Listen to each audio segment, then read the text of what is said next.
Alkışlarınız. Mene şunday şiber yaş gailemiz Salik Saydaşev muzikasını jırlaytırgan gaile. Olarning Allah bilsa balalары da şulay Salik Saydaşevning muңнарына чумып яшәрләр. Шулай бит. Шулай амин. Кадерле дуслар, яшьчеләр турында сүз чыкканда әлбәттә без Нижнекамск шәһәрендә традицион үтә торган, һәр ел үтә торган, 2 елга бер ел үтә торган Salik Saydaşev исемендәге региональ конкурс турында сүз алып барырга тиешбез. Чөнки Татарстанда һәм Башкортостандагы байтак җырчыларның язмышы ул конкурс белән бәйләнгән.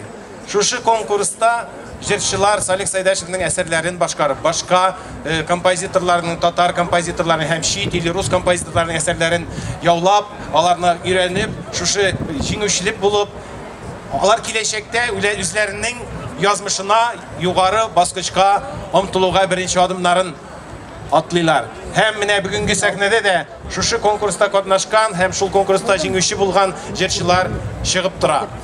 Хәзер сүзне Лилиягә бирәм. Лилия, кем безнең чыгачак? Шулай итеп сәхнәдә Salik Saydaşev исемендәге региональ конкурсы лауреаты, шулай ук халыкара конкурслар лауреаты, Татарстанның ат казанган артисты, Габдулла Тукай исемендәге Татар дәүләт филармониясе солисты Владимир Васильев каршы алыгыз.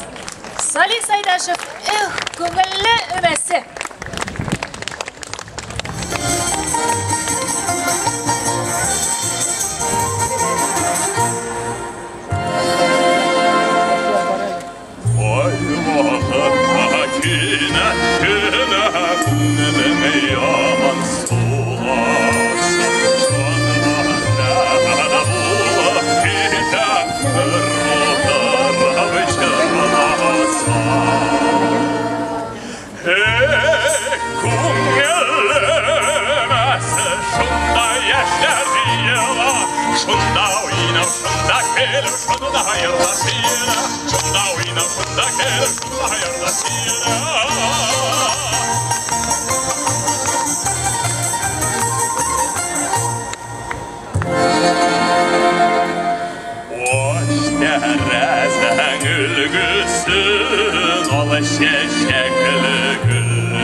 Шунда уйнау, шунда келу, шунда айырмас ина.